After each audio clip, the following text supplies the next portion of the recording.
It's like we're coming to an end, right? Little Haiti will be wiped away.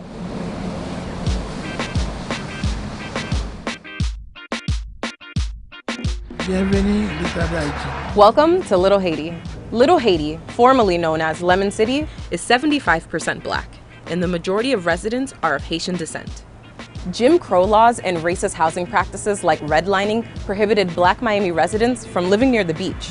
So they moved to higher ground and developed their own communities in affordable neighborhoods.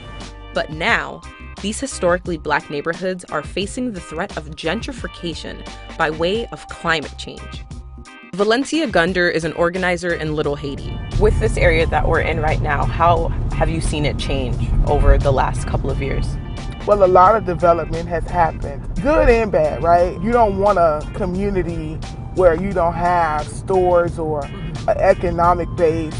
You can't create jobs if you don't have money and taxes coming in. You can't have housing. And what I don't like is I'm starting to see is these large corporations coming in, buying it up and displacing individuals. By that, she means gentrification, when wealthy people come into low-income neighborhoods and push residents out by driving up rent and property values. Climate gentrification is another form of it. What is climate gentrification? So it's the epidemic of climate change, right? As it relates to people having to move and people being displaced due to it. People of wealth who live in spaces that are affected by climate change, where they come into low-income communities that are not as affected by climate change and push those individuals out. Sea level is rapidly rising due to climate change. By 2090, sea levels are expected to rise by at least a foot globally. In a few hundred years, climate scientists say that Miami Beach could be completely wiped out. In Little Haiti, it's about 10 feet above sea level, making it a prime real estate location for people who are looking to buy and invest in property. Professor Gregor Eberle specializes in sea level changes at the University of Miami. So if we melt all the ice on Earth that we have today, sea level would rise about 75 meters. And if 75 meters, whole Florida would be gone, most of Georgia would be gone.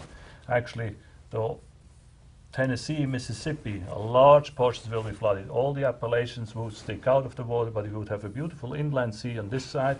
The Hudson Bay from the north would come down, probably nearly connect with the Lake Superior. So that's really what could happen. The sea level rise and fall is a natural phenomenon.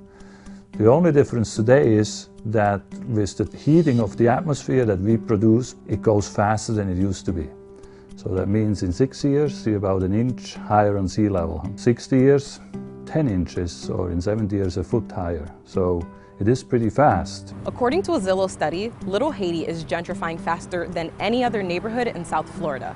Home values have risen nearly 19% since 2016. Some say that this has nothing to do with climate change and that some people just can't afford to live near the beach. Peter Ehrlich is a real estate investor in the Little Haiti area. He owns nearly 4 acres of land here and has become somewhat of a controversial figure for organizers in the community. Why did you decide to move more inland? The prices were low. The fact that the elevation is higher really wasn't a consideration. I have to be honest.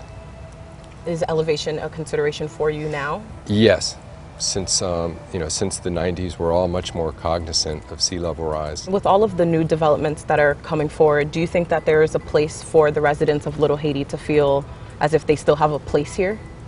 You know, that's a great question. There's a difference between the commercial properties, the warehouses that don't have any residents, and then the residential properties. We've seen in the last 20 or 25 years that new people buying are from 25 or 30 different countries. We haven't seen any buyers from the Haitian or African American community buying in the commercial properties.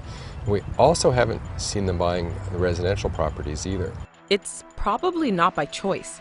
Nearly 74% of Little Haiti's occupied housing units are rented. The median income in Little Haiti is just over $21,600, making it almost impossible to buy property.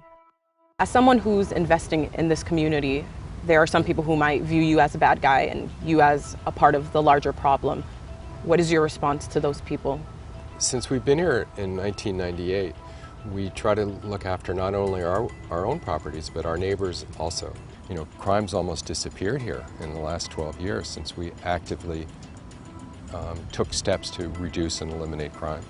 And the area looks better. For somebody that wants no crime and a better looking area, we would be considered the good guys.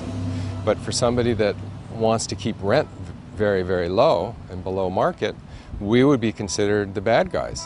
What's an interesting part about the neighborhood is on this particular block, there's 3 Rolls Royces and Bentleys. It's really how the neighborhood has changed. Yeah, and compare that to Little Haiti, Compare that where to when there were used clothing stores, which was just the worst uses any neighborhood could possibly have to endure because of the garbage on the streets and the crack addict labor. When you say we had gotten rid of it all, what do you mean? We hoped everybody would stay and just act within the law and act within code, but the only way that we were able to make that happen was by getting rid of the rag shops physically. They had to ask them to leave, or we had to evict them if they were behind on their rent. Whether the cause is rising sea level or unaffordable housing, historically black neighborhoods in South Florida are at high risk for gentrification. Gentrification has already begun to push some black residents out of areas like Overtown and Liberty City, and some people who live in Little Haiti fear they'll be next. The sharks are at the door right now. The water not here yet, but the sharks are here. So there is no fight for climate justice if you don't bring social justice into it. Right. Climate is a human thing. It's not just science.